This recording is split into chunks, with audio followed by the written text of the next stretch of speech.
আমরা যখন অন্য অন্য শাস্ত্র ছেড়ে শুধু ভাগবত মহাপুরাণ অধ্যয়ন করি, এই ভাগবত মহাপুরাণের মধ্যে আমরা সব কিছুর সমাধান পুঙ্খানুপুঙ্খভাবে পেয়ে যাই। ভগবান অসুর বলে অসুরদেরকে বঞ্চিত করে রাখেননি। ভগবানের বিচার সবার জন্য সমান, কিন্তু কখনো কখনো কেউ কেউ মনে করে ভগবান শুধু দেবতা এবং মনুষ্যদের জন্যই সুবিচার করেন, অসুরদের জন্য সুবিচার করেন না। কিন্তু আমরা ভাগবত মহাপুরাণে আমাদের এই ধারণাকে মিথ্যা বলে পরিণত হয়ে যায়। যখন ভাগবত মহাপুরাণ আমরা অধ্যয়ন করি, ভাগবত মহাপুরাণ দেখি, তখন দেখা যায় ভগবানের কৃপা মুনি ঋষি মনুষ্য সকল দেবতা গন্ধর্ব আদি যেমন পেয়েছেন, তেমনই ভাবে অনুরূপ ভাবে অনেক করুণা পেয়েছেন অসুর সকল। তার মধ্যে তেমনি দুইজন অসুর ছিলেন। একজনের নাম হচ্ছে হিরণ্যাক্ষ আর একজনের নাম হচ্ছে হিরণ্যকশিপু।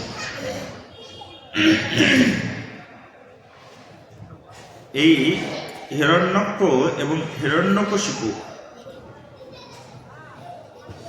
বহু বছর ধরে এই ধরনীর উপরে অবতারণ করে এই বসুন্ধরাকে পুরোপুরি রূপে আসরিত করবার জন্য চেষ্টা করেছিলেন। এই হিরণ্যাক্ষ হিরণ্যকশিপু পূর্বকালে বৈকুণ্ঠের দাঁড়ি ছিলেন। আজকে আমরা ভাগবত মহাপুরাণ থেকে একটা সুস্পষ্ট বিষয়ে ধারণা পাব।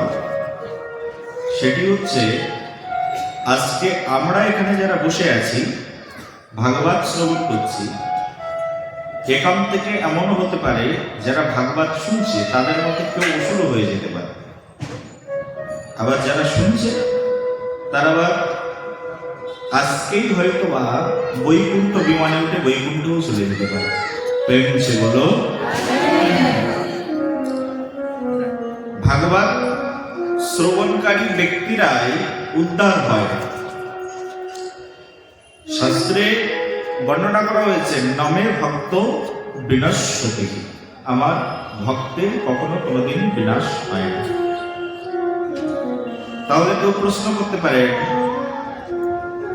মহারাজ যদি ভগবানের ভক্তের কখনো কোনোদিন বিনাশ না হয়, ভক্ত সামান্যতম ভক্তি করলেও সে ভগবানের পরমধাম লাভ করে। ভগবদ গীতার মধ্যে ভগবান শ্রীকৃষ্ণ বলছেন, স্বল্প উপাস্য ধর্মস্ব ত্রয়াপি মহৎ ভয়াৎ।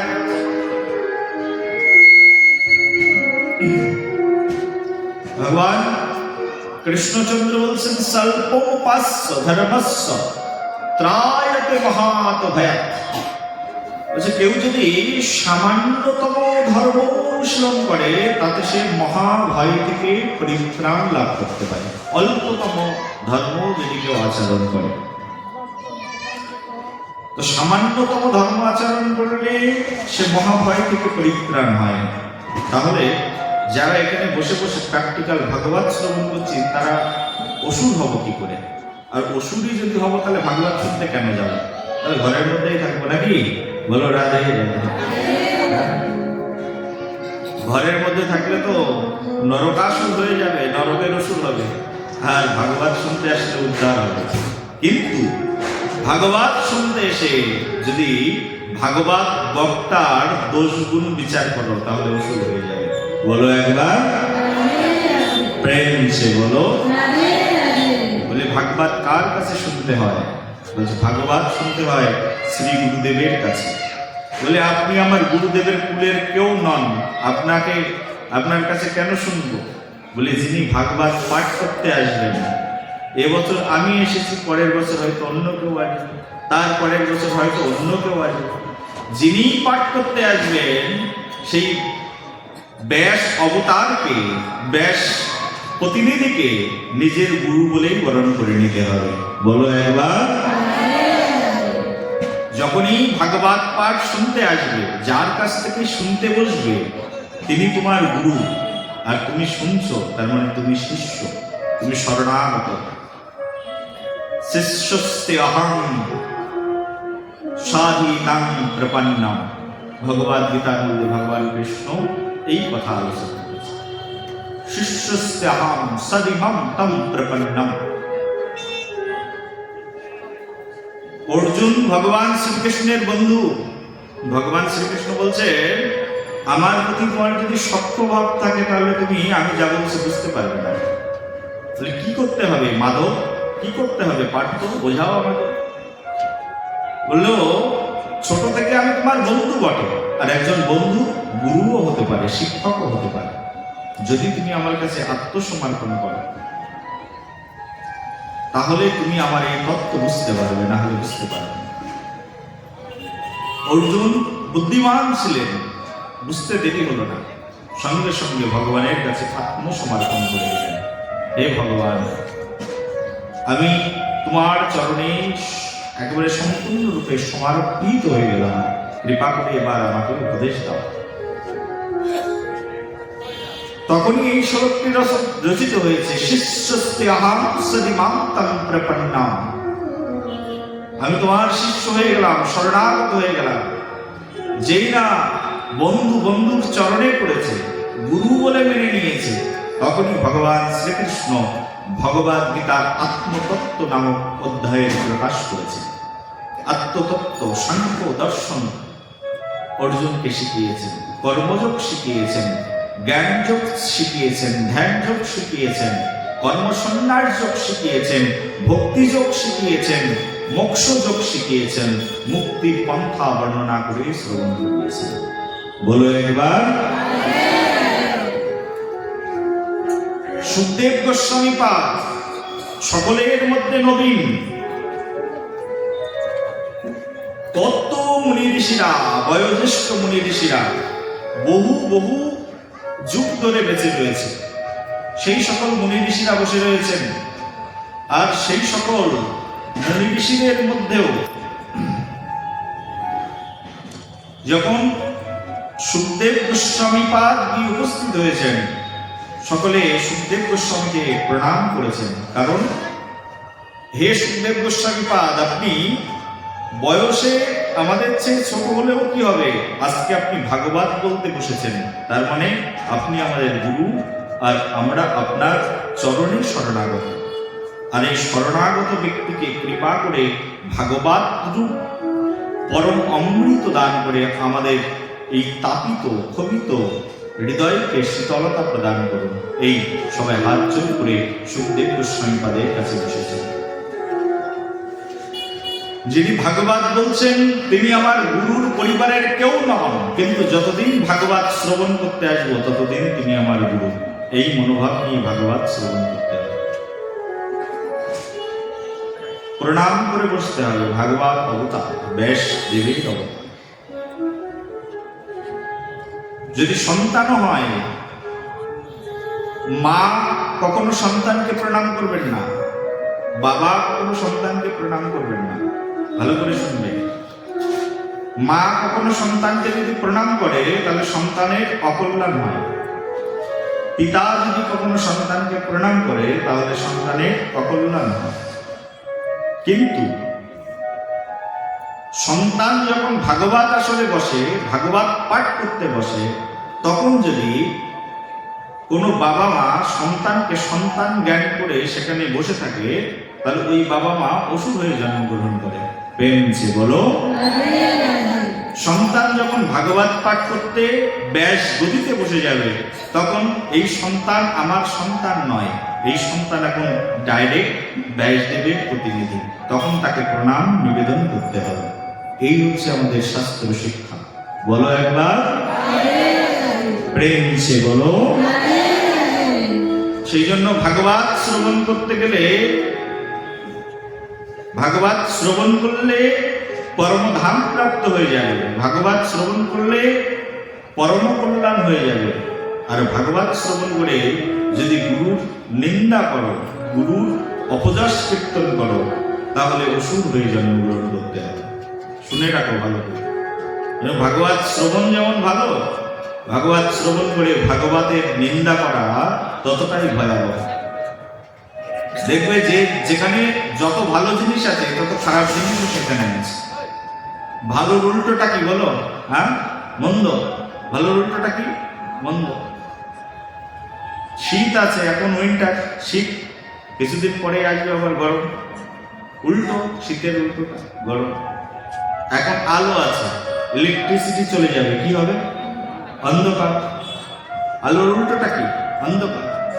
ভাগবত শ্রবণ করলে কি বলো? পরম কল্যাণ। কি? পরম কল্যাণ, মহাকল্যাণ, কল্যাণের অন্ত নেই। এর উল্টোটা কি? শ্রবণ যদি উল্টো পাল্টা হয়ে যায়, পরম ক্ষতি, সবচেয়ে বেশি ক্ষতি, জীবনের সব শেষ। সবচেয়ে ভালো আবার সবচেয়ে খারাপ। যেখানে সবচেয়ে ভালো আছে সেখানে আবার সবচেয়ে খারাপও রয়েছে। বলো একবার প্রেম সে বলো।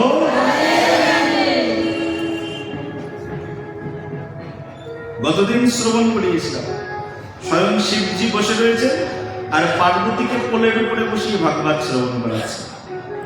রথ দিয়ে উড়ে যাচ্ছেন চিত্রকেতু। বলে ভাগবত বলছে না ঢং করছে? এত বড় বৈরাগী, বাইরে দেখায় বৈরাগী, আবার দেখো স্ত্রীকে কোলের উপরে বসিয়ে আবার ভাগবত কথা বলছে। এই চিত্রকেতু হয়ে গেল কি অপরাধ। বলে আমি আমার স্ত্রীকে কোলের উপরে বসাই আর মাথার উপরে বসাই, তাতে তোমার কি? বৈষ্ণব মানে বৈষ্ণব। বৈষ্ণবের কোন কর্মে দোষ দর্শন করবে তো তুমি মরবে। বৈষ্ণবের দোষ গুণ বিচার করার ক্ষমতা এই জগতে সাধারণ কোনো ব্যক্তির নেই। কোনো ব্যক্তি কখনো দোষগুণ বিচার করতেই পারে না। এমনকি কোনো বৈষ্ণবের দোষগুণ বিচার করতেই পারে না।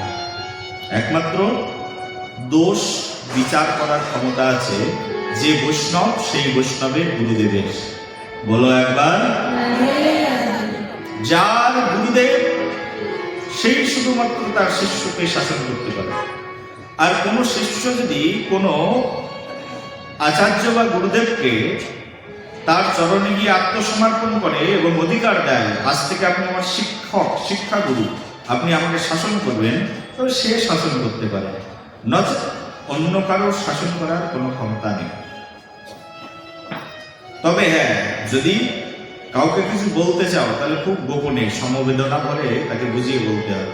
যদি কাউকে কল্যাণ চাও, একজন মানুষ খুব খারাপ করছে, আমি সামাজিক জীব হিসাবে আমার কর্তব্য বলা, কিন্তু তাকে নিন্দা করে নয়, তাকে কাছে ডেকে ভালোবাসা দিয়ে বুঝিয়ে বলতে হবে। কাউকে যদি বলিস কিছু সংশোধনের তরে, গোপনে তা বুঝিয়ে বলিস সমবেদনা ভরে। খুব ভালোবাসা দিয়ে কাছে টেনে বুঝিয়ে বলো, এটাকে বলে সংশোধন করা, কারোর মঙ্গল চাওয়া, কল্যাণ চাওয়া।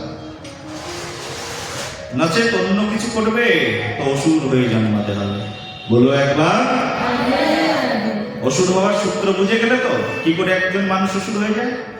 একজন তিলক পরা মানুষ কালকে মরলে পরের দিন অসুর হয়ে যেতে পারে। এরকম নয়, আমি অনেক জব করে রেখেছি। জব করে রেখেছো, মনটাকে তপ করে রাখতে হবে। যেমন মুখ দিয়ে জব করছো, মনটাকেও তেমন তপ করে রাখতে হবে। তারপরে বন্ধ করে রাখতে হবে মনের চাবিটা। কিছু বলতে ইচ্ছা করে কিন্তু একেবারে জিহ্বার মুখের উপরে তালা লাগিয়ে রাখতে হবে, কিছু বলবে না, মনে মনে ভাববেও না, অপরাধ হয়ে।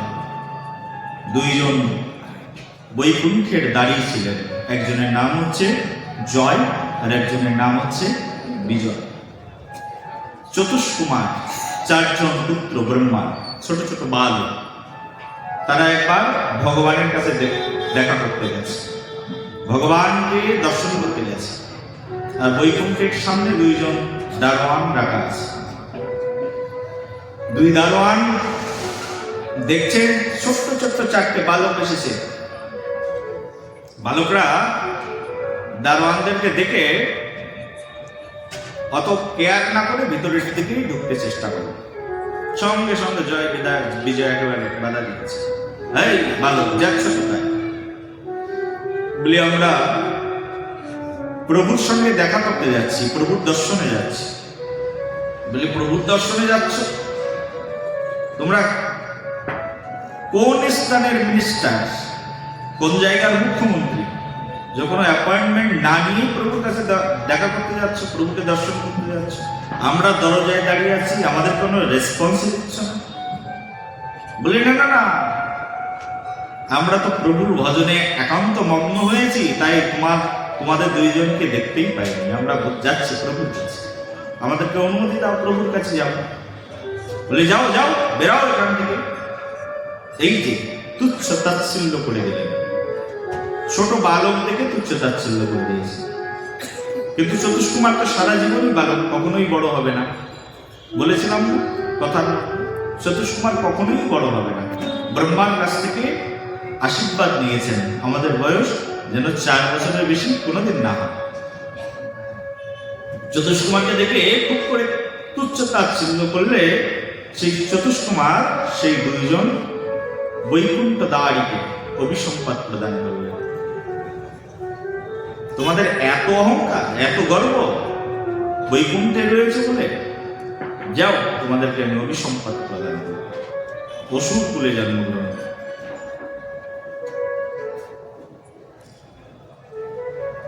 এই যে অভিসম্পাদ প্রাপ্ত হয়ে গেলেন, আর অভিসম্পাদ প্রাপ্ত হয়ে এই বৈকুণ্ঠের দুইজন দাঁড়ি কশ্যপ ঋষি পত্নী দিতি, আর সেই দিতির গর্ভে গিয়ে জন্মগ্রহণ করলেন। এই দুইজন দিতির গর্ভ থেকে যখন জন্মগ্রহণ করলেন, তখন তাদের দুইজনের নাম হলো হিরণ্যক্ষ, আর একজনের নাম হলো হিরণ্যকশিপু। ভগবান শ্রী বিষ্ণু বরাহ মূর্তি ধারণ করে হিরণ্যক্ষকে বধ করলেন। একথা আমরা পূর্বেই বর্ণনা করেছি। আর হিরণ্যক্ষকে যখন বধ করলেন, তখন হিরণ্যকশিপু তখন থেকে ক্রোধান্বিত হয়ে থাকলেন। তিনি জানতে পারলেন যে ভগবান শ্রীহরি, শ্রী বিষ্ণুই আমার ভ্রাতাকে হত্যা করেছে। তখন থেকে বিষ্ণুকে মারবার জন্য হিরণ্যকশিপু কৌশল অবলম্বন করতে থাকলেন, কিভাবে স্বয়ং বিষ্ণুকে মারা যায়। হিরণ্যকশিপু তার অসুর কুলের গুরু আদি, অসুর কুলের মহান মহান ব্যক্তি যারা আছেন তাদের কাছ থেকে পরামর্শ নিলেন। পরামর্শ নিয়ে বললেন, স্বয়ং বিষ্ণুকে নিজের হাতে মারা অত সহজ কাজ নয়, তার জন্য তোমাকে তপস্যা করতে হবে। হিরণ্যকশিপু তখন বললেন, ঠিক আছে, আমি তাহলে তপস্যায় যাব। ভগবানকে মারবার জন্য শুধুমাত্র হিরণ্যকশিপু তপস্যায় যাওয়ার মনস্তাপ করলেন। এই জগৎ সংসারে আমরা কেউ কেউ তপস্যা করি ভগবানের শ্রীচরণ প্রাপ্তির আশায়, ভগবানকে লাভ করার আশায়। আর হিরণ্যকশিপু তপস্যা করলেন ভগবানকে মারবার আশায়। ভগবানকে হত্যা করবেন বলে তপস্যা করতে চলে গেলেন। আর তপস্যা করতে গেলেন মন্দার পর্বত বলে এক পর্বতের প্রকোষ্ঠে। মন্দার পর্বতে ব্রহ্মার তপস্যায় নিজেকে নিমগ্ন রাখলেন। যখন তপস্যা করতে বসলেন, সেই সময়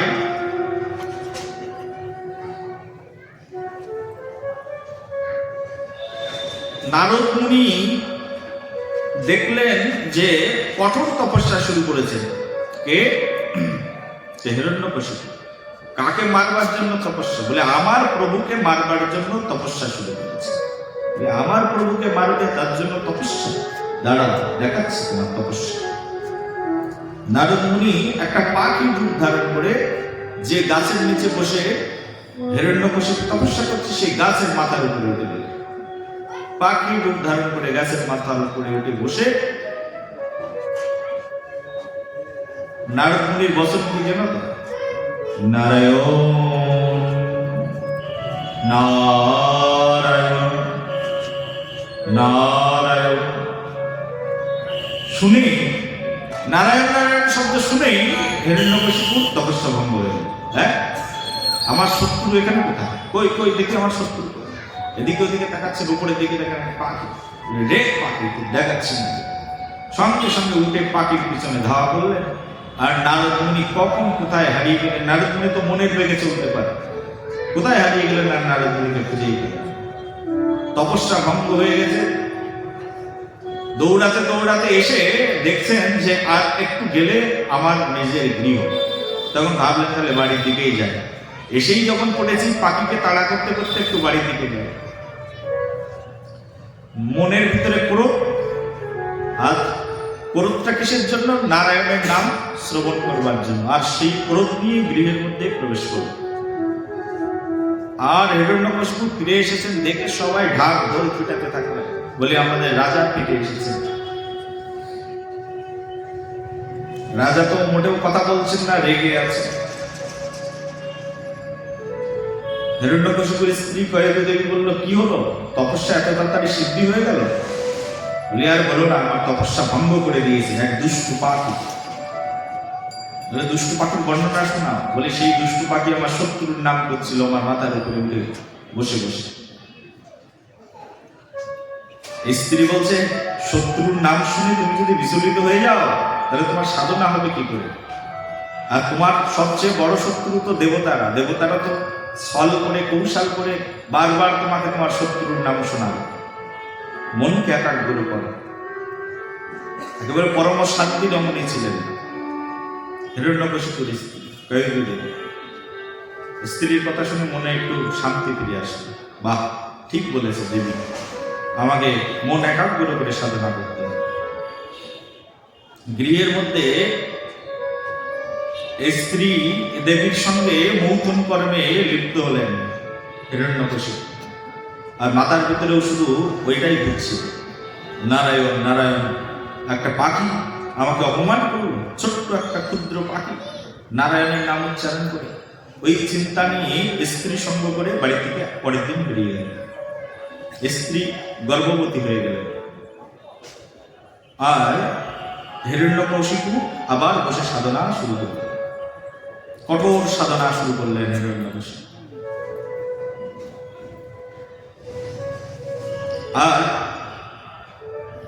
ওদিকে দেবতারা চলে এসেছেন, দেবরাজ ইন্দ্র এসেছেন রথ নিয়ে। হিরণ্যকশিপুর ঘরের মধ্যে ঢুকে হিরণ্যকশিপুর স্ত্রী কয়েদি দেবীকে একেবারে হাত ধরে টেনে রথের উপরে তুলেছে। চল আমার সঙ্গে। হরণ করে নিয়ে চলে যাচ্ছেন কোন দিক দিয়ে? একদম হিমালয় পর্বতের উপর দিয়ে রথ উড়াতে উড়াতে উড়াতে উড়াতে স্বর্গের দিকে যাচ্ছে। আর ওই পথেই ছিল বদ্রিকা আশ্রম। আর এই বদ্রিকা আশ্রমে থাকেন নারদ মুনি। নারদ মুনি দেখছেন যে ইন্দ্রদেব রথ নিয়ে চলে যাচ্ছে, আর তার রথের মধ্যে একটা স্ত্রী। নারদ মুনি সঙ্গে সঙ্গে তার ডাক দিয়েছে, রে ইন্দ্র, দাঁড়াও দাঁড়াও। ইন্দ্র দাঁড়িয়ে বলি, করছোটা কি? তুমি কাকে নিয়ে যাচ্ছ এই রথের মধ্যে? বলি, কি আর বলবো নারদ মুনি, এ হচ্ছে আমাদের শত্রুর স্ত্রী। বলি, শত্রুর স্ত্রী কে? এ তো দেখছি কয়েদি দেবী। বলে, হ্যাঁ হ্যাঁ, শত্রুর স্ত্রী। বলি, একে ধরে নিয়ে যাচ্ছ কেন? একে হরণ করে তোমার কি লাভ? বলি, জানো না, এর গর্ভের মধ্যে বাচ্চা রয়েছে। এর স্বামী তো একটা বড় অসুর, আর অসুরের বাচ্চা পৃথিবীতে জন্মগ্রহণ করলে সে তো আরো বড় অসুর হবে। সেই জন্য এই গর্ভবতী স্ত্রীকে স্বর্গের মধ্যে নিয়েই হত্যা করবো সবাই মিলে আনন্দ করে। বলি, তোমার মাথা টাথা গেছে? তুমি স্ত্রী হত্যা পাপে জড়িয়ে যাবে, জীবনে আর কত পাপ করবে? স্বর্গের রাজা হয়েছে বলে পাপ পুণ্যের বিচার করো না নাকি? তাহলে কি করো? বলে, আমার কাছে দিয়ে দাও ওই স্ত্রীকে। বলে, তোমার কাছে দিলে তুমি কি করবে? বলে, আমার আশ্রমে রেখে যাও। ওই স্ত্রীর গর্ভ থেকে যে বাচ্চা হবে তাকে আমি কৃষ্ণ ভক্ত বানিয়ে দেবো। নারদ মুনির কথা শুনে তখন ইন্দ্রদেবের মনে একটু শান্তি আসলো। হতে পারে নারদ মুনি কোনো বাচ্চাকে কৃষ্ণ ভক্ত বানিয়েই দিতে পারেন। নারদ মুনি তখন নিজের আশ্রমে কয়েদু দেবীকে রাখলেন। কয়েদু দেবী নারদ মুনির আশ্রয়ে থাকলেন। কেউ যখন কাউকে আশ্রয় দেয় তখন সে তার গুরু হয়ে যায়। নারদ মুনিকে গুরু বানালেন কয়েদু দেবী। বললেন, বাবা আপনি আমার আশ্রয়দাতা, আপনি আমার গুরু, আপনি আমার পিতা, কৃপা করে আপনি আমাকে আমাদের শত্রুর হাত থেকে বাঁচিয়েছেন। নারদ মুনি কয়েদু দেবীকে আশ্রয় দিয়ে তার আশ্রমের মধ্যে রাখলেন। প্রতিদিন কয়েদু দেবী নারদ মুনির জন্য কাঠ সংগ্রহ করতেন, ঘৃত এগিয়ে দিতেন, অগ্নি প্রজ্বলন করে দিতেন। নারদ মুনি অগ্নিতে আহুতি দিতেন, ধ্যান করতেন। আর প্রতিদিন নারদ মুনি বসে বসে ভাগবত অধ্যয়ন করতেন। আর গর্ভের মধ্যে, কয়েদু দেবীর গর্ভের মধ্যে অসুরের বাচ্চা, আসুরিক স্বভাব সম্পন্ন হওয়া উচিত, কিন্তু যেদিন থেকে গর্ভে বাচ্চা এসেছে সেদিন থেকে নারদ মুনির আশ্রমে প্রতিপালিত হতে থাকলেন।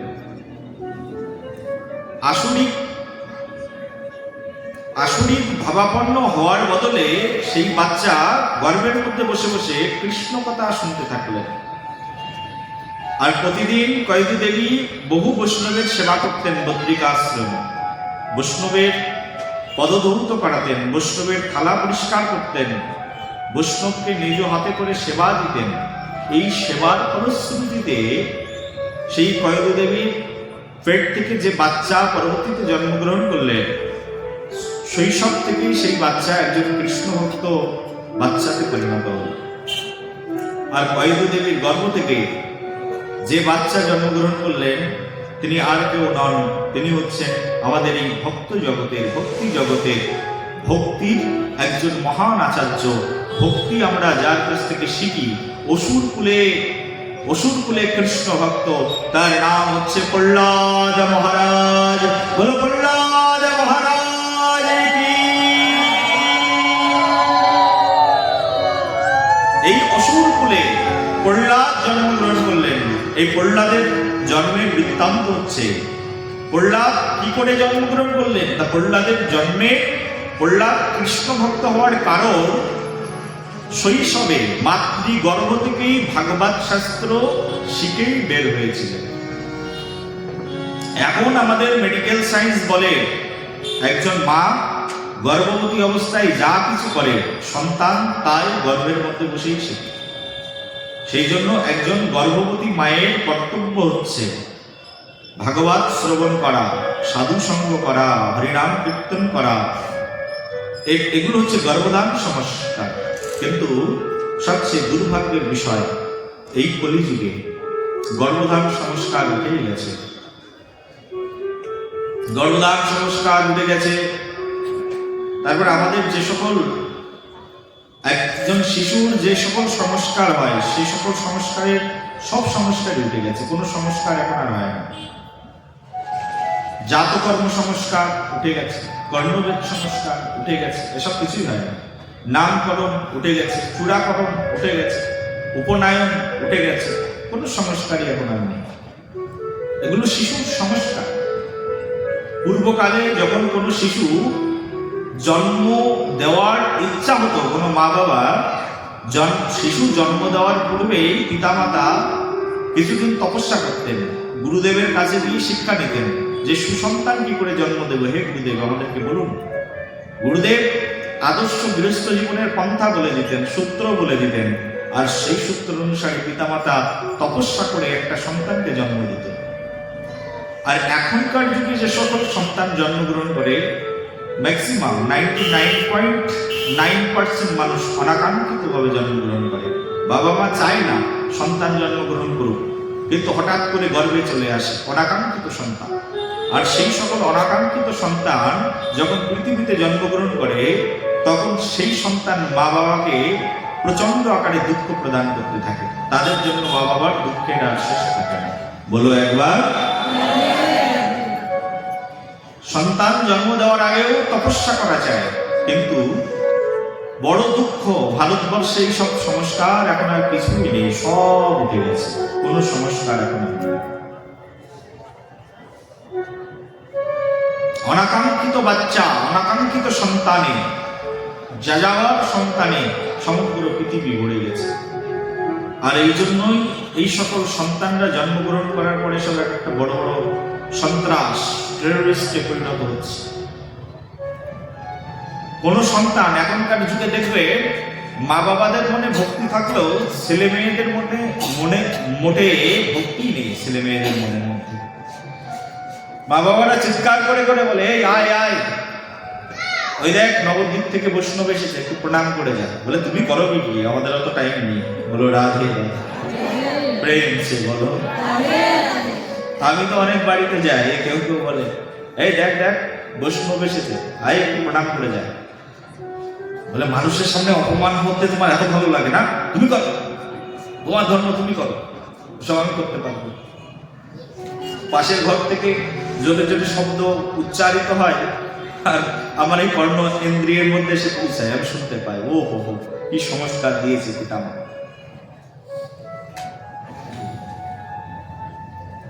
অনাকাঙ্ক্ষিত বাচ্চা তো বাবা মার কথা শুনবে কেন? শোনেই না।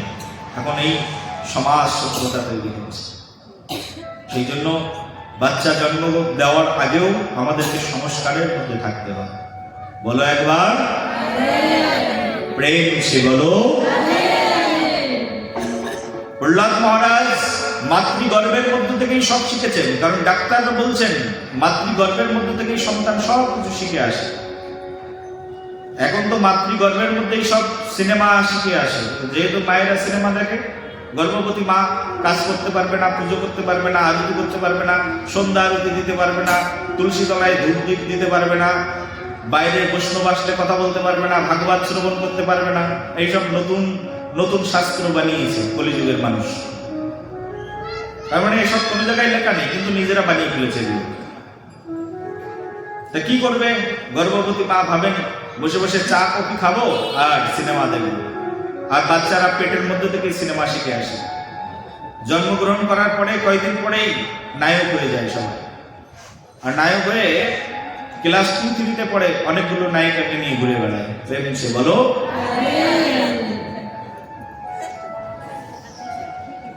সেই জন্য সন্তান জন্ম দেওয়ার আগেও সংস্কার চাই, সংস্কার না হলেই সব শেষ। বলো একবার। একজন মা তো হওয়ার চেষ্টা করো, না হলে তোমার পুত্র বধূদেরকে একজনকে তো একটা আদর্শ মা বানাও। যারা আজকে বসে আছে ভগবত কথায়, একটুখানি তো চেতনা নিয়ে এসো, জগৎকে ধন্য করো একটা সুন্দর সন্তান জন্ম দিয়ে। প্রহ্লাদ মহারাজ মাতৃগর্ভ থেকে সব ভাগবত আদি শাস্ত্র শিখে পেট থেকে বেরিয়ে এসেছে। ওদিকে হিরণ্যকশিপু তপস্যা করতে করতে এমন তপস্যা শুরু করেছেন যে হিরণ্যকশিপুর জটা দিয়ে অগ্নি জ্বলে জ্বলে পড়ছে, সমগ্র পৃথিবী জ্বলে উঠছে হিরণ্যকশিপুর তপস্যা। দেবতারা দেখছেন এত বড় তপস্যা করছে, এর তপস্যা ভাঙানো দরকার, অপ্সরাদেরকে পাঠিয়ে দিয়েছে।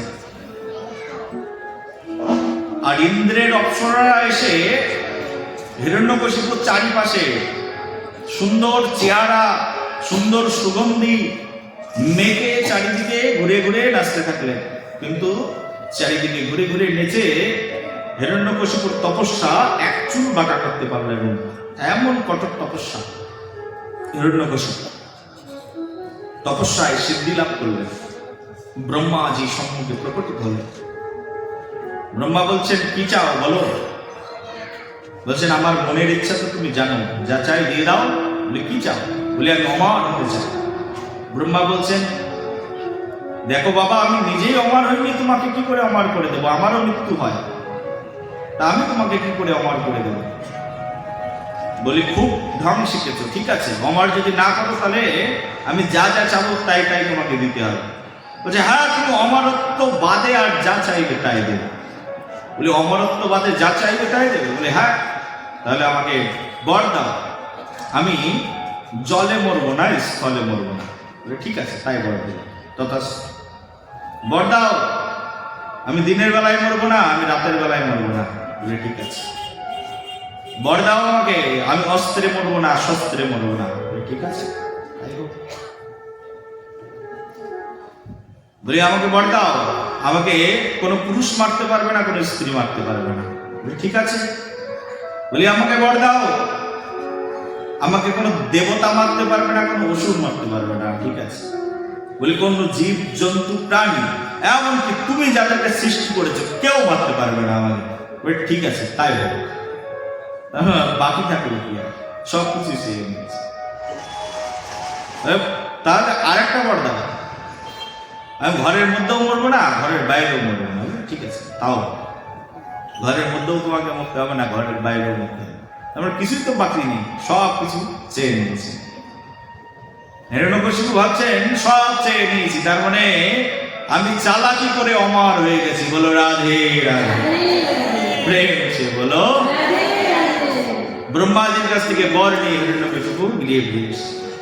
কি প্রতাপ হিরণ্যকশিপু ফিরে এসে, যখন ফিরে এসেছেন চারিদিকে নাচতে নাচতে ঢাক দুন্দুবি বাজাতে বাজাতে চারিদিকে জানিয়ে দিলেন আমাদের রাজা সাধনায় সিদ্ধি লাভ করে অমর হয়ে ফিরে এসেছে।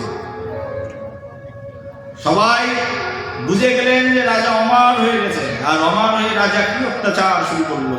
প্রথমেই হিরণ্যকশিপু সমাজের বুকে শিক্ষা দিলেন, যত ব্রাহ্মণ আছে সব ব্রাহ্মণদেরকে আহার বন্ধ করে দাও, ব্রাহ্মণরা এক বেলা খেয়ে থাকবে। কেন? বলে ব্রাহ্মণরা খাবারই পাবে না যদি আমার শত্রু বিষ্ণুর নাম মুখ দিয়ে উচ্চারণ করে। প্রথমে ব্রাহ্মণদেরকে সাইজ করে দাও। এবং কোন ব্রাহ্মণ যদি ঘন্টা বাজাতেন আর পুজো পার্বণ করতেন, তাহলে সেই ব্রাহ্মণকে টেনে হাসড়ে নিয়ে এসে কারাগারের মধ্যে তাকে বন্দী করে রাখা হতো এবং না খাইয়ে তাকে মারা হতো। এইভাবে হিরণ্যকশিপু প্রথমে ব্রাহ্মণ সমাজকে সাইজ করে দিলেন। কারণ কি? ব্রাহ্মণরা তৎকালীন সময়ে শিক্ষিত ছিল। আর ব্রাহ্মণদেরকে বললেন তোমরা বেদ পাঠ বন্ধ করো, আর কাউকে শেখাতেও পারবে না। বেদ পাঠ বন্ধ হয়ে গেল, শিক্ষা বন্ধ হয়ে গেল। বলে এখন থেকে আমি যে শিক্ষা চালু করব সেই শিক্ষা তোমাদেরকে শিখতে হবে। কোন শিক্ষা? আমি যে শিক্ষা চালু করব তার নাম হচ্ছে আসরিক বিদ্যা। আর হিরণ্যকশিপু নতুন শিক্ষা সিস্টেম চালু করলেন, নতুন সিলেবাস তৈরি করে দিলেন, শিক্ষা বোর্ড নিজেই বানালেন হিরণ্যকশিপু। আর সেই শিক্ষা সিস্টেমের মধ্যে শিক্ষা হলো কি করে দেবতাদেরকে পরাস্ত করা যায় এবং কি করে সমাজে এক ছত্রপতি অধিপতি হওয়া যায়। এই জন্য নতুন নতুন নিয়ম চালু করলেন। আর এই শিক্ষার আচার্য শিক্ষক বানালেন, শিক্ষা গুরু বানালেন শুক্রাচার্যকে। শুক্রাচার্যের ছেলে স্বর্ণমর্ক পাঠশালা করলেন।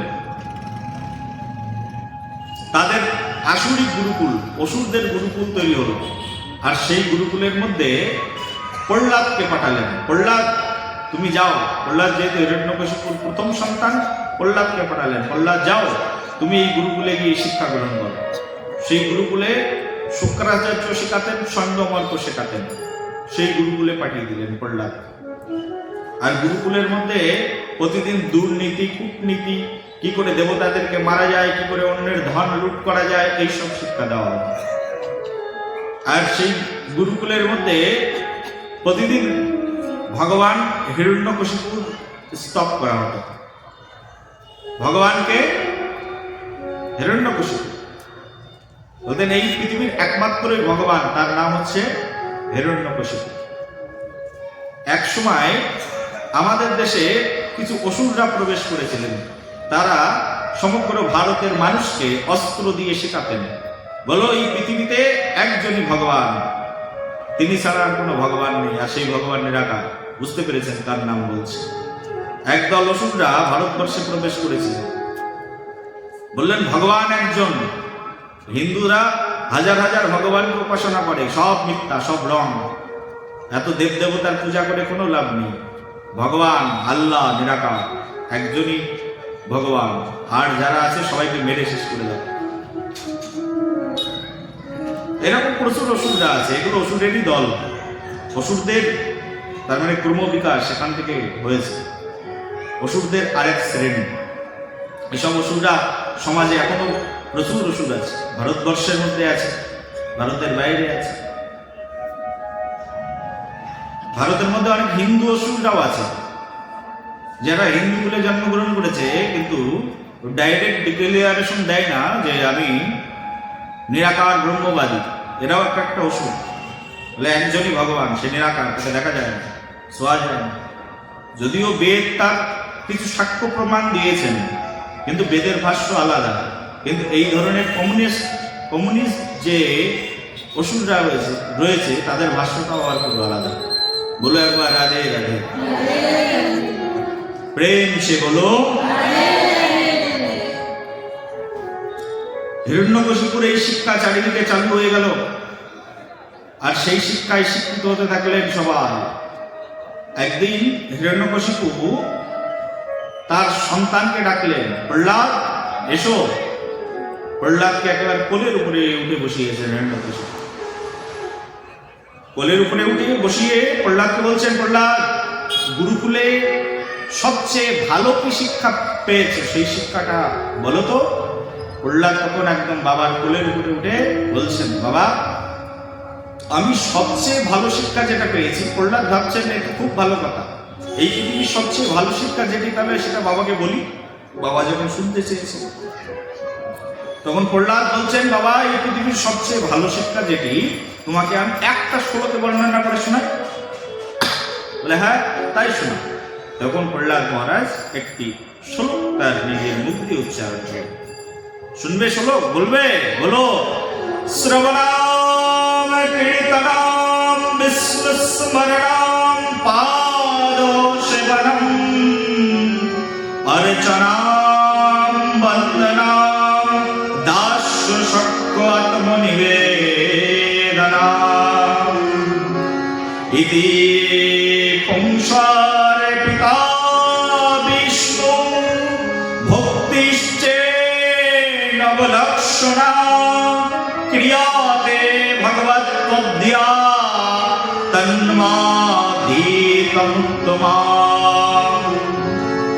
এই প্রহ্লাদ মহারাজ একটি শ্লোক মুখ দিয়ে উচ্চারণ করলেন, আর ওই শ্লোকের মধ্যে প্রহ্লাদ মহারাজ বললেন, শোনো, পূর্বকালে তো সংস্কৃত ভাষায় কথা বলা হতো, এখন না হয় আমরা হিন্দি বলছি, এখন আসামিজ বলছি, বাংলা বলছি, কিন্তু সব ভাষার আদি ভাষা হচ্ছে এই সংস্কৃত ভাষা, পূর্বকালের ভাষা, প্রাচীন ভাষা, সংস্কৃত ভাষা। এই সংস্কৃত ভাষায় প্রহ্লাদ মহারাজ তার পিতৃদেবকে শ্রবণ করালেন। শ্রবণাম কীর্তনাম বিষ্ণু স্মরণাম পাদ সেবনম। এই পৃথিবীর সবচেয়ে বড় শিক্ষা হচ্ছে ভগবান শ্রী বিষ্ণুকে ভক্তি করা। আর ভগবান শ্রী বিষ্ণুকে কেউ যদি ভক্তি করতে চায়, ভক্তি যোগে উপাসনা করতে চায়, ভক্তি করবার জন্য প্রথম পদক্ষেপ যেটি, সেটি হচ্ছে শ্রবণাম, শ্রবণ করা। কেউ ভগবানের ভক্ত হতে চাইলে তাকে কি করতে হবে? বলে কীর্তন করলে হবে না, কিন্তু প্রথম হচ্ছে শ্রবণ। প্রথমটা কি? শ্রবণ। শ্রবণাম, শ্রবণ করতে করতে ভক্তি বাড়ে। শ্রবণ যদি না হয় তাহলে কীর্তন আসে না। এই যে আমরা বসে বসে শ্রবণ করছি, ভক্তির প্রাথমিক অঙ্গ। এরকম 9টি ভক্তির কথা বলেছেন। শ্রবণাম কীর্তনাম, তারপরে হচ্ছে কীর্তন, শ্রবণ করবে, কীর্তন করবে। শ্রবণ কীর্তন করতে করতে তারপরে বিষ্ণু স্মরণাম, তারপরে বিষ্ণু স্মরণ হবে। এখন চোখ বন্ধ করলেও বিষ্ণুকে দেখতে পাবে, চোখ খুললেও বিষ্ণুকে দেখতে পাবে। শ্রবণ কীর্তন করতে করতে মন এমন হয়ে যাবে, মনের মধ্যে ভিতরে বাইরে সবসময় ভগবান শ্রীহরিকে দর্শন করতে পারে। তারপরে বললেন পাদ সেবনম, ভগবান শ্রীহরি পদ সেবন করা। তারপরে বললেন অর্চনাম, অর্চন করা। প্রতিদিন তুলসীর পাতা ভগবান শ্রীহরির চরণে অর্পণ, এটাকে বলে অর্চন। প্রতিদিন গরম জল দিয়ে স্নান করানো, এই শীতকালে বস্ত্র পরানো, অর্চন, অর্চনাম। তারপরে বললেন বন্দনাম, স্তুতি করো। বন্দনাম, এই যে এসব শ্লোক শিখে রাখতে হবে স্তুতি করবার জন্য। নিজেদের মন গড়া স্তুতি করা যাবে না, ভাগবত থেকে স্তুতি শিখে রাখতে হবে, স্তুতি। বন্দনাম। তারপরে দাস্য, একেবারে দাস হয়ে যেতে হবে, সার্ভেন্ট অফ লর্ড শ্রীকৃষ্ণ, দাস। তার চরণে একেবারে সম্পূর্ণরূপে সমর্পণ, full dedication to lotus feet of Lord, একেবারে সব কিছু দিয়ে দিতে হবে তার চরণে। দাস্য, তারপর বলছে সখ্য আত্মনিবেদনা, ভগবানের সঙ্গে প্রীতি বন্ধুত্ব স্থাপন করতে হবে। তারপর বলছে আত্মনিবেদনা, একবারে আমার বলতে যা কিছু আছে প্রভু সব কিছু তোমার, আমার যা কিছু সবই তো তোমার, আমার কিছু নেই, আমার যা কিছু ছিল সব তোমাকে দিয়ে দিয়েছি। আত্মনিবেদনা, এই হচ্ছে ভগবানকে লাভ করার ক্রম। এই কথা যেই না শ্রবণ করালেন হিরণ্যকশিপু সঙ্গে সঙ্গে রেগে একদম কোল থেকে নিজের পুত্রকে আছাড় মেরে ফেললেন। একটু আগেই যে ছিল প্রিয়, ক্ষণিকের মধ্যে সে হয়ে গেল অপ্রিয়। চিন্তা করতে পারেন, যে সন্তান প্রাণের প্রিয় সেই সন্তান আজ প্রাণ নাশের কারণ। সন্তানকে প্রিয় মনে করেছিলেন, সঙ্গে সঙ্গে সেই সন্তান অপ্রিয় হয়ে গেল যখনই তার স্বার্থে আঘাত লাগলো। এটা পূর্ব যুগের ঘটনা, কলিযুগ তো আরো ভয়াবহ। আমাদের এই কলিযুগে এখন নিউজ পেপারে, এখন টেলিভিশনে এরকম সংবাদ দেখতে পাওয়া যায়, পিতা পুত্রের বিরুদ্ধে কেস লড়ছেন। পিতা এক পার্টি করেন, রাজনৈতিক পার্টি, পলিটিক্যাল একটা পার্টিতে আছেন, পুত্র আর একটা পার্টিতে আছেন। একজন আর একজনের সঙ্গে ঝগড়া, মুখ দেখা দেখি বন্ধ, এবং দুইজন একই কোর্টে হাজিরা দিচ্ছেন। যে পিতা কষ্ট করে তার সন্তানকে এতদিন ধরে মানুষ করেছেন, সেই পিতার বিরুদ্ধে সন্তান মামলা করেছেন, আর দুইজন মিলে হাজিরা দিয়েই যাচ্ছেন। আমাদের বাংলায় এমন ঘটনা রয়েছে। বলো একবার রাধে প্রেম সে বলো। প্রিয় বস্তু যে কোনো সময় অপ্রিয় হয়ে যেতে পারে যদি স্বার্থে আঘাত লাগে। সঙ্গে সঙ্গে কোল থেকে আষাঢ় মেরে ফেলেছেন। কে এদের গুরুকে? কই গুরু, চলে এসো। সঙ্গে সঙ্গে কাঁপতে কাঁপতে স্বর্ণমর করে এসেছে। বলে না না না, আমরা এরকম শিক্ষা দিইনি, এ কোথা থেকে পেয়েছি জানি না, যাও ভালো করে শেখাও ওকে গুরুকুলে নিয়ে গেছেন। এখন চোখে চোখে রেখেছেন প্রহ্লাদ মহারাজকে। প্রহ্লাদ মহারাজ খুব চোখে চোখে থাকেন। প্রহ্লাদ মহারাজ গুরুকুলের মধ্যে যখনই সময় পায় সব বন্ধুদেরকে ডেকে নিয়ে আসে। বন্ধুদেরকে ডেকে নিয়ে এসে প্রহ্লাদ মহারাজ সবাইকে শেখায়, এই শোনো, তোমরা ভক্তি শিখবে? বলে তোর কাছ থেকে ভক্তি শিখলে আমাদের প্রাণ যাবে। বলে ভক্তি না শিখলে তোমাদের বরঞ্চ প্রাণ যাবে। কারণ এই জগতে রক্ষাকর্তা একজনই, তিনি হচ্ছেন স্বয়ং শ্রীহরি। আর কেউ যদি একবার শ্রীহরির চরণে আত্মসমর্পণ করে, তার এই জগতে আর কোনো কিছুর প্রয়োজন হয় না। এইভাবে সে বন্ধুদেরকে শেখাতে হবে। তার স্কুলটা, পাঠশালাটা একেবারে ভক্তিময় পাঠশালায় রূপান্তরিত করে দিলেন। কিন্তু সন্ত অমার্গ যখনই দেখতেন যে প্রহ্লাদ মহারাজ একসঙ্গে কিছু আলোচনা করছেন, প্রহ্লাদকে তখনই সঙ্গে সঙ্গে আলাদা করে রাখতেন। আলাদা করে প্রহ্লাদকে কূটনীতি শিক্ষা দেওয়ার চেষ্টা করতেন। প্রহ্লাদ এক কান দিয়ে শ্রবণ করতেন আর এক কান দিয়ে সব কিছু বের করে দিতেন। কারণ যার কানের ভিতরে ময়লা জমে আছে, যতই তুমি কানের ভিতরে ঢুকাও না কেন, আর ঢুকবে না। অলরেডি কানটা পূর্ণ হয়ে আছে কৃষ্ণ কথায়, কৃষ্ণ নাম গুণগানে করণটা পূর্ণ হয়ে আছে। আর কানের মধ্যে খারাপ জিনিস ঢুকালেও আর ঢুকে না। বলো একবার প্রেম সে বলো। একবার প্রহ্লাদ তার বন্ধুদেরকে ডেকে বলছেন, এই শোন, তোরা এই যা শিখছিস এ তোদের জীবন নষ্ট করে দেবে।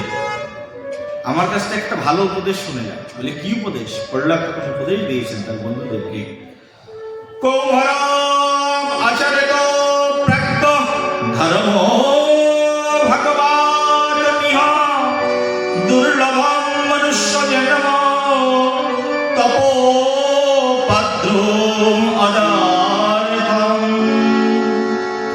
প্রহ্লাদ মহারাজ বলছেন, শোন, এই জগতে সবচেয়ে বড় শিক্ষা হচ্ছে কৌমারাম আচার্য প্রাজ্ঞ।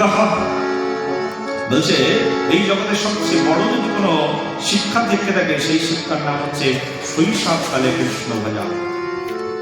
আমাদের শৈশবকাল, শিশুকাল সার্থক হবে যদি কৃষ্ণ ভজন করি। শৈশবকালে যদি কৃষ্ণ ভজন না হয় তাহলে পুরো জীবনে আর কখনো কৃষ্ণ ভজন শিখতেই পারবে না। শিক্ষার জন্য শৈশবকাল না বৃদ্ধকাল, মায়েরা বলো তো, হ্যাঁ, শৈশব না বৃদ্ধকাল? কিন্তু আমি কোথাও কোথাও ভাগবত কথা বলতে যাই, সেখানে অনেক মানুষ আমাকে শিক্ষা দিয়ে দেয়, বলে যে গুরুদেব এক কাজ করেন, আমাদের দুইজনকে একটু কানের মধ্যে মন্ত্র টন্ত্র দিয়ে দেন, আর আমাদের ছেলেমেয়েরা যখন আমাদের মতো বয়স হবে তখন তারা করবে, এখন দরকার নেই। পিতামাতার কেমন অশিক্ষা চিন্তা করো, কুশিক্ষা কেমন, তাহলে তার সন্তানরা কি করে শিক্ষা লাভ করবে? বলে ও ছেলে মেয়েদের দরকার নেই, এখন আমাদেরকে দিয়ে দেন, আমরা একটু বসে পড়বো, বয়স হয়ে গেছে আমাদের, ওরা যখন আমাদের বয়সে আসবে তখন করবে। বলে তোমাদের বয়সে আসার আগেই তো তোমার ছেলে মেয়েরা মরবে, কারণ তুমি তো আসো এখন 2025 সালে, 2026 সালে, তোমাদের গড় আয়ু এখন 60 বছর, আর তোমার ছেলে এখান থেকে 40 বছর যখন পার হবে তখন মানুষের গড় আয়ু হয়ে যাবে 50 বছর, তো তোমাদের আগেই তো মরে যাবে। বলো একবার রাধে প্রেম সে বলো, আর একবার বলো, দুহাত তুলে বলো, বলো রাধা রানী সরকার কি।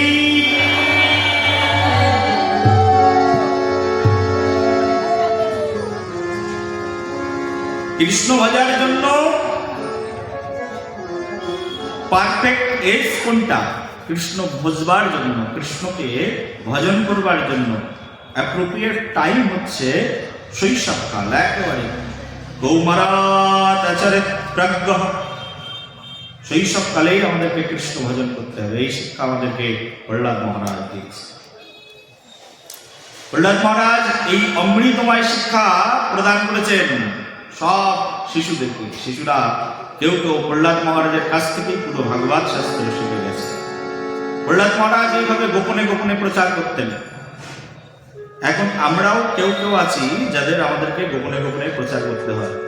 এমন কিছু সত্য কথা আছে যা ভাগবত আসলে আমরা বলতেই পারি না, গোপনে রাখতে হয়, কারণ বললেই কখন গলা কেটে যাবে ঠিক নেই। বলো একবার প্রেম সে বলো। যারা আমরা ভাগবত পুরাণ আদি শাস্ত্র নিয়ে গবেষণা করি, এমনও কিছু সত্য কথা আছে আমরা বলতেই পারি না, ও গোপনে গোপনেই আমাদেরকে প্রচার করতে হয়, কারণ বললেই যে কোনো সময় গলা কাটা হয়ে যাবে। বেঁচেই যদি না থাকে তা কি হবে? বলবো রাধে রাধে। বেঁচে থাকলে তো 10 জন মানুষকে শোনাতে পারবো, আর যদি মরেই যায় তাহলে তো শোনাতেই পারবো না। বলো একবার, বলো একবার। প্রহ্লাদ মহারাজ এইভাবে ভাগবতের প্রচার করতে থাকে। একদিন হিরণ্যকশিপু তার সন্তানকে পুনঃ মিলন করেছে। বলে প্রহ্লাদ, তুমি যে আমার শত্রুর নাম কীর্তন করো, এই শত্রুর শিক্ষা তুমি কোথায় পেয়েছ? আজ থেকে তুমি এক কাজ করো, বলে কি? এখন থেকে তুমি সবসময় আমার জয় প্রদান করবে, কিন্তু কখনো বিষ্ণুর জয় কীর্তন করবেন না। আমরা কখনো কখনো বলি না কৃষ্ণচন্দ্র ভগবান কি বলি আমরা? জয়। জয় দিলে কি হয়? জয় দিলে জয়ই হওয়া যায়। তুমি যার জয় দিচ্ছ, তার মানে তুমি যার জয় দিচ্ছ তুমি তার পক্ষে, আর তোমার পক্ষের জয় হচ্ছে মানে তোমারও জয় হয়ে যাচ্ছে। বলো একবার। বলে তুমি আজ থেকে আমার জয় দেবে। বললো বাবা, তুমি আমার পিতা, তোমার জয় দিতে আমার কোনো অপরাধ নেই, আমি তোমার জয় দেব, কিন্তু তুমি যদি বলো আজ থেকে শ্রী বিষ্ণুর জয় দিতে পারবো না, তাহলে এটা আমি মানতে পারবো না। রে মূর্খ, এখনো তোর হৃদয়ের মধ্যে সুপ্ত রয়েছে কৃষ্ণ বীজ, কৃষ্ণ ভক্তির বীজ দেখাচ্ছে তোমার। শাস্তি প্রদান করো এতে। সঙ্গে সঙ্গে প্রহ্লাদকে একটা পাথরের সঙ্গে বেঁধেছেন, বেঁধে বলে ওকে ফেলে দাও উপর থেকে, দেখি ওর কোন বিষ্ণু ওকে এসে বাঁচায়, কোন ভগবান ওকে বাঁচায়। বিশাল ভারী পাথর, সেই পাথরের সঙ্গে প্রহ্লাদকে খুব করে আষ্টে পৃষ্ঠে বেঁধেছেন। বেঁধে পর্বতের উচ্চ শৃঙ্গে উঠে প্রহ্লাদকে ছুড়ে দিয়েছে, আর সমুদ্রের মধ্য থেকে স্বয়ং প্রভু উঠে এসে প্রহ্লাদকে একদম কোলে ধারণ করেছে। প্রহ্লাদ দিব্যি সুস্থ, হাঁটতে হাঁটতে রাজপ্রাসাদে ফিরে এসেছেন। সবাই বললেন, জানো জানো হিরণ্যকশিপু, তোমার ছেলে না মায়াবিদ্যা জানে, দেখো এত দূর থেকে ছুঁড়ে ফেলেছি তাও বেঁচে ফিরে এসেছে। ও মায়াবিদ্যা শিখেছে কোনো না কোনো জায়গায়, ওর মায়াবিদ্যা আপনি দেখাচ্ছে, আরো শাস্তি দাও। সঙ্গে সঙ্গে শাস্তির কথা বলতেই মত্ত হস্তিদের নিয়ে আসলো, আর সেই মত্ত হস্তির পায়ের নিচে, মত্ত হস্তি তার মানে যে হাতির মাথা ঠিক নেই, যে কোনো সময় যে কাউকে মৃত্যুদণ্ড দিতে পারে, পদপিষ্ট করে ফেলতে পারে, সেই মত্ত হস্তির পায়ের নিচে ছুঁড়ে ফেলে দিয়েছেন প্রহ্লাদকে। মত্ত হস্তির পায়ে যখন ছুঁড়ে ফেলে দিয়েছেন, মত্ত হস্তিরা দেখছেন যে পরম বৈষ্ণব, সমগ্র গায়ে কিলো কঙ্কন করা পরম বৈষ্ণব শ্রীহরির নাম কীর্তন করছে। শ্রীহরির নাম শব্দ তরঙ্গ শ্রবণ করা মাত্রই, মত্ত হস্তির কানের মধ্যে যাওয়া মাত্রই মত্ত হস্তিগুলো তাদের নিজস্ব স্বরূপে ফিরে এসেছে। আগে মত্ত হস্তি ছিল, কিন্তু যেই কৃষ্ণ নাম কানের মধ্যে ঢুকেছে, মত্ত হস্তির মাথা ঠিক হয়ে গেছে। সঙ্গে সঙ্গে মত্ত হস্তি সুর দিয়ে প্রহ্লাদকে তুলে একবার পিঠের উপরে উঠেছে, আর পিঠের উপরে উঠিয়ে এক হাতে আর এক হাতিকে বলছে, দে না ওই বৈষ্ণবকে আমার পৃষ্ঠে আরোহণ করিয়ে দে। একজন আরেকজনকে টানে, আরেকজন সুর দিয়ে প্রহ্লাদকে টানে। এইভাবে প্রত্যেক হাতি তার নিজের পৃষ্ঠের উপরে প্রহ্লাদ মহারাজকে নিয়ে নাচতে শুরু করল। দেখো কি কাণ্ড, এতেও শিক্ষা হলো না অসুরদের। বলে ওকে হাতির পিঠ থেকে নামাও, ওকে আগুনের মধ্যে ফেলে দাও, জ্বলন্ত অগ্নির মধ্যে, অগ্নিকুণ্ড, অগ্নি লেলিহান শিখা জ্বলছে, আর আগুনের মধ্যে প্রহ্লাদ মহারাজকে ছুড়ে দিয়েছে। প্রহ্লাদ মহারাজ আগুনের মধ্যে যেই না ছুড়ে দিয়েছেন, অগ্নি দেবতাকে প্রণাম করে বলছেন, হে অগ্নি দেবতা, তুমি তো আমার প্রভুর মুখ, তুমি কৃপা করে আমাকে আশ্রয় প্রদান করো। তোমার মুখে ফেললে আমার কোনো অপরাধ নেই, কারণ অগ্নির মাধ্যম দিয়েই তো স্বয়ং শ্রী বিষ্ণু আহুতি গ্রহণ করেন। তুমি তো আমার প্রভুর মুখ, তোমার সঙ্গ লাভ করে আমি ধন্য হলাম। অগ্নি দেবতাকে প্রণাম করেছে, অগ্নি তো পরম বৈষ্ণব, যেই না প্রণাম করেছেন, অগ্নি আর তাকে জ্বালাবে কি করে, অগ্নিও একেবারে কোলের মধ্যে তুলে নিয়েছেন। আগুন লিপে গেল, প্রহ্লাদ মহারাজের মৃত্যু হলো না। বলি কি অবস্থা, একেবারে বিষ মাখানো খাবার খেতে দিয়েছেন, খাও। প্রহ্লাদ মহারাজের মুখের সামনে দিয়েছেন, যেই না খাবার দিয়েছেন, সঙ্গে সঙ্গে খাবার নিয়ে প্রহ্লাদ মহারাজ একেবারে ডাইরেক্ট শ্রী বিষ্ণুকে অর্পণ করেছেন। খাবার মানে বৈষ্ণবের কাছে খাবার আসলে তো গপ গপ করে খেতে থাকে না, বৈষ্ণবের কাছে খাবার আসলে প্রথমে নিবেদন করেন, হাত জোর করে প্রার্থনা করেন। বিশ্বাস নৈব জায়তে শরীরে অবিদ্যাজাল জড়েন্দ্র দয়কাল, জীবে পেলে বিষয়ের সাগরে। একবারে প্রার্থনা করে নিয়েছেন খুব করে, মহাপ্রসাদে গোবিন্দে নমঃ ব্রহ্মণি বৈষ্ণবে, হে মহাপ্রসাদ কৃপা করে আমার সম্মুখে এসেছে। যেই না মহাপ্রসাদ বলে প্রার্থনা করেছেন, সঙ্গে সঙ্গে বিষ মিশ্রিত খাবার মহাপ্রসাদে পরিণত হয়ে গেছে। আর সেই প্রসাদ খেয়ে একেবারে প্রহ্লাদের শরীর একেবারে হৃষ্টপুষ্ট হয়ে গেছে। প্রেম যে বলো, বিষদার সর্পের মধ্যে ফেলে দিয়েছেন, বিষদার সর্পের মধ্যে যেই না ফেলে দিয়েছেন, বলি আহা কি শান্তি। হে সর্পদেবতা, তোমার পৃষ্ঠের উপরে আমার প্রভু শয়ন করে থাকে, আর আমি আমার প্রভুর বাচ্চা। কৃপা করে তোমাদের মতো কোমল জায়গা আর কোথায় হবে, কৃপা করে একটু আশ্রয় দাও, তোমাদের আশ্রয় ধন্য হব। একেবারে সাপের গায়ের উপরে একেবারে শুয়ে রয়েছেন। সাপরা সবল মারবে কি, সাপের বিষে কিছুই হলো না প্রহ্লাদ, কারণ এ তো পেট থেকেই সব শিখে এসেছেন, কোনটি প্রভুর কোন বিভূতি সব জানেন প্রহ্লাদ।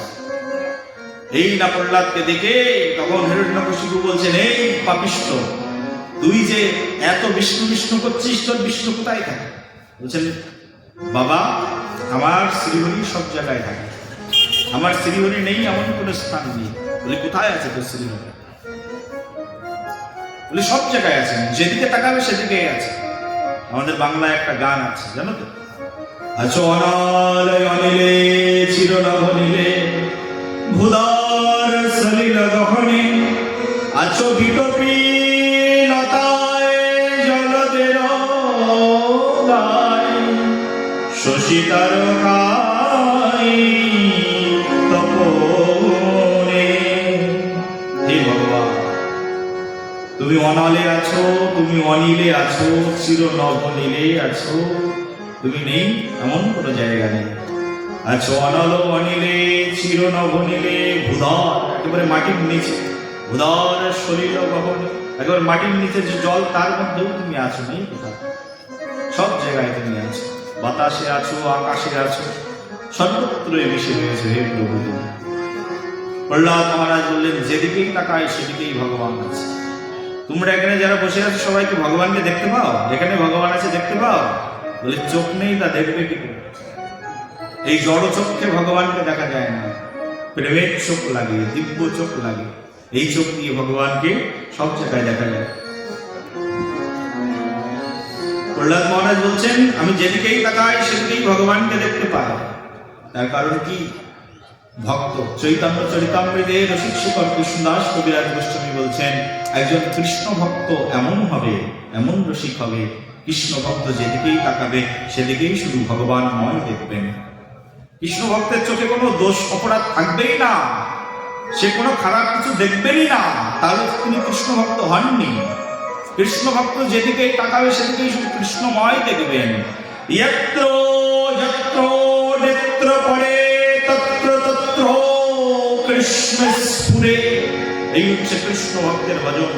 যেদিকে যেদিকে কৃষ্ণ ভক্তের নেত্র চলে যায়, চোখ চলে যায়, সেদিকে সেদিকে কৃষ্ণ ভক্ত তার পরম প্রভুকে দেখতে থাকে। কৃষ্ণ ভক্ত মানে তিনি ভগবান ছাড়া এই জগৎ সংসারে আর কিছুই দেখতে পাবেন না। বলো একবার প্রেম সে বলো। কৃষ্ণ ভক্ত কৃষ্ণকে ছাড়া অন্য কিছুকে যদি দেখতে থাকে কৃষ্ণ ভক্ত হতেই পারে। তার কৃষ্ণ ভক্তির ডেটটা সেখানে এখনো পর্যন্ত। একজন মাতাল যখন প্রচন্ড পরিমাণে আসক্তি থাকে তখন মাতাল সামনে জলের বোতল দেখলেও মনে করে এটা মদের বোতল বলে ঢাকঢাক করে খেয়ে নেয়।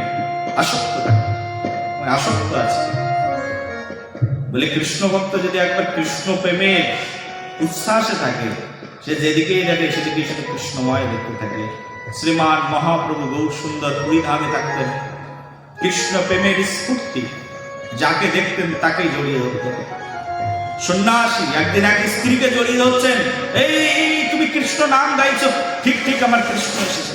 আরে রে রে রে কি করছো? সঙ্গে সঙ্গে জগদানন্দ পণ্ডিত দিয়ে স্বরূপ দামোদর দিয়ে সরো সরো প্রভু, এই স্ত্রী, তুমি তো এখনই স্ত্রী আলিঙ্গন করছিলে। যদি স্ত্রীকে সন্ন্যাসী আলিঙ্গন করে তাহলে সন্ন্যাসীর সন্ন্যাস ধর্ম নষ্ট হয়ে যায়। বলি কি করবো স্বরূপ, আমি যেদিকেই তাকাই সেদিকেই তো কৃষ্ণময় দেখি। ধ্রুব মহারাজ বনের পশুকে জড়িয়ে ধরতেন কৃষ্ণ স্ফূর্তিতে, হরি স্ফূর্তিতে। বনের পশুগুলোকে জড়িয়ে ধরে বলতেন তোমাকে দেখে না মনে হচ্ছে তুমি আমার শ্রীহরিকে চেনো। বলো না শ্রীহরি দেখতে কেমন? তোমার মতো, তোমার মতো মুখ, তোমার মতো চোখ, তোমার মতো এরকম বড় বড় আঁখি, হে ভাল্লুক, বলো তুমি কি আমার শ্রীহরি? চেনো তুমি আমার শ্রীহরিকে? ভক্ত যেদিকেই তাকায় সেদিকেই শুধু কৃষ্ণময় দেখতে থাকে। প্রহ্লাদ মহারাজ বললেন আমি ভগবানকে সব জায়গায় দেখতে পাই। বলি তোমার ভগবান আছে? হিরণ্যকশিপু বলছে তোমার ভগবান এই স্তম্ভের মধ্যে আছে। বলে হ্যাঁ, এই স্তম্ভের মধ্যে আমার ভগবান আছে। তোমার ভগবান যদি এই স্তম্ভের মধ্যে থাকে আমি এখন দেখাচ্ছি। একেবারে দরজার সামনে একটা স্তম্ভ, আর সেই স্তম্ভের একেবারে হাতে অসিপত্র নিয়ে তরবারি নিয়ে হিরণ্যকশিপু জোর সে 7 এক লাথি মেরে দিয়েছেন, পদাঘাত করে দিয়েছেন সেই স্তম্ভের উপরে। আর সেই স্তম্ভের মধ্যে থেকে দেখছেন, প্রহ্লাদ দেখছেন যে স্তম্ভের মধ্যে স্বয়ং তার প্রভু দাঁড়িয়ে আছে। আর সেই স্তম্ভে যেই না লাথি মেরেছেন সেই স্তম্ভ পুড়ে স্বয়ং ভগবান সেখান থেকে বেরিয়ে এসেছে। আর ভগবান যখন সেখান থেকে বেরিয়ে এসেছেন তখন ভগবানের নাম হয়ে গেছে নরসিংহ অবতার।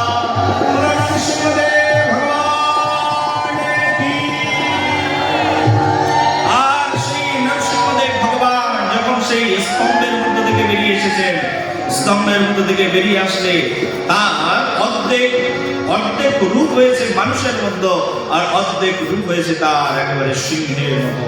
নর সিংহ রূপ ধারণ করে সেই ভগবান সে স্তম্ভের উপরে দাঁড়িয়ে পড়লেন। আর ভগবানকে দেখে সঙ্গে সঙ্গে প্রহ্লাদ মহারাজ হাত জোর করে স্তব করলেন, জয় নৃসিংহ, শ্রী নৃসিংহ, জয় জয় জয় শ্রী নৃসিংহ।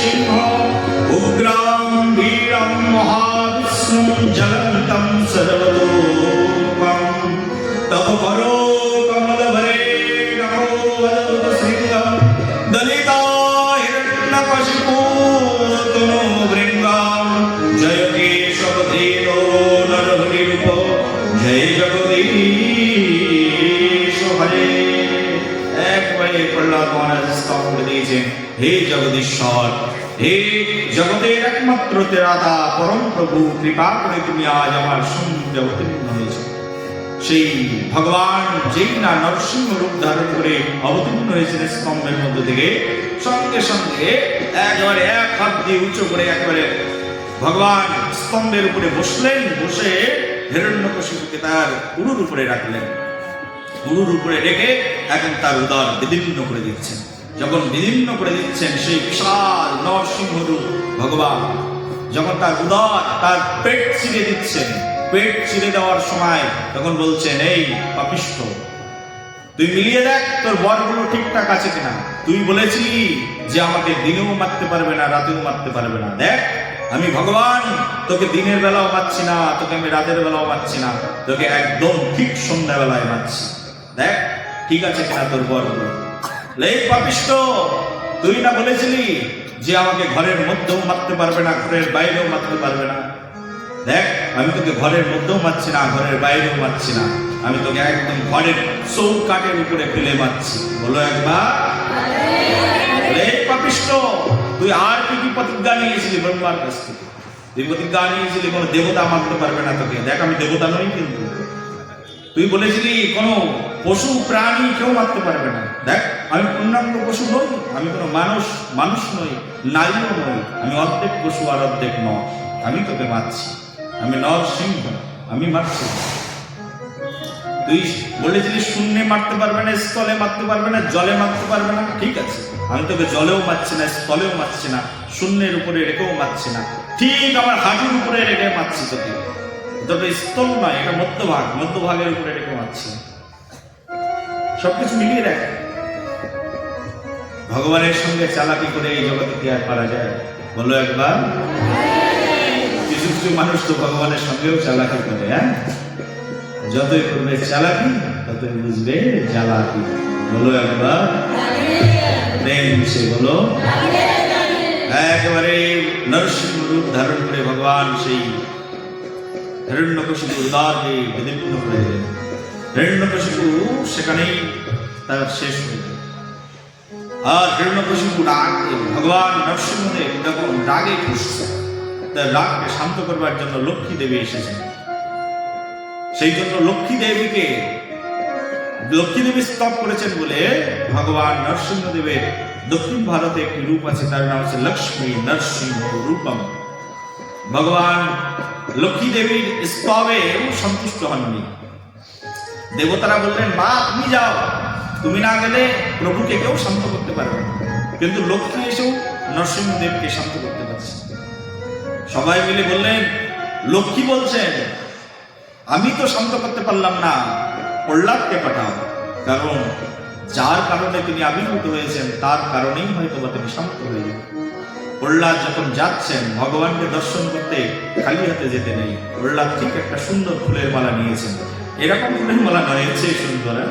ভগবানকে যখন দেবে কোনো সুন্দর জিনিস দেওয়া উচিত। একটা সুন্দর ফুলের মালা হাতে করে নিয়েছেন প্রহ্লাদ মহারাজ। নিয়ে প্রহ্লাদ মহারাজ ভগবানকে দর্শন করতে যাচ্ছেন। বিশাল ভগবান, ছোট্ট প্রহ্লাদ পরাবেন কি করে? ফুলের মালা গলায়। বলছেন, হে প্রভু, আমি তোমাকে ফুলের মালা পরাতে চাই। তাই তোমার ইচ্ছা ফুলের মালা পরানো? একেবারে হাতটা লম্বা করে দিয়েছেন নরসিংহদেব ভগবান। একদম প্রহ্লাদ হাতের উপরে উঠেছে, হাতটাকে নিয়ে আস্তে আস্তে বুকের কাছে এসেছে। বলে, দেখো এখন পড়াতে পারছো না প্রভু? তুমি অনেকটা উঁচু, পড়াতে পারছি না। একেবারে নাসিকা বরাবর নিয়ে এসেছেন। বলে, এখন পড়াতে পারছো? হ্যাঁ, এখন পড়াতে পারবো। এখন প্রহ্লাদ মহারাজ একেবারে ফুলের মালাটা নিয়ে এবার একেবারে ভগবানের গলদেশে, আর যেটা ভগবানের গলদেশে পড়িয়ে দিয়েছেন, ভগবান অত্যন্ত প্রীত হয়ে গেছে, অত্যন্ত সন্তুষ্ট হয়ে গেছে। এগুলো হচ্ছে ভাগবত, মানে হচ্ছে শিক্ষা। রাস মন্দিরে 30 বছর ভাগবত হচ্ছে, যদি শিক্ষা না নিই তাহলে রাস মন্দিরের কর্তৃপক্ষে ভাগবত পাঠের আয়োজন করে গেলাম। অন্তত ভাগবতে আসতে গেলে একটুখানি ফুল নিয়ে আসতে হবে।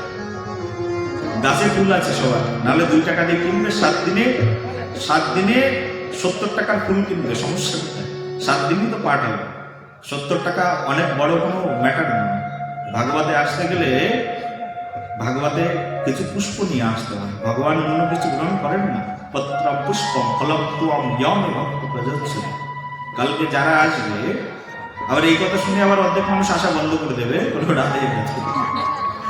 কালকে যখন আসবে একটু ফুল নিয়ে আসবে, ফুল নিয়ে এসে একদম এই স্টেজের উপরে উঠে আসবে, কি আছে উঠে এসে এখানে দিয়ে দেবে, না হলে ওখানে সামনে রেখে দেবে।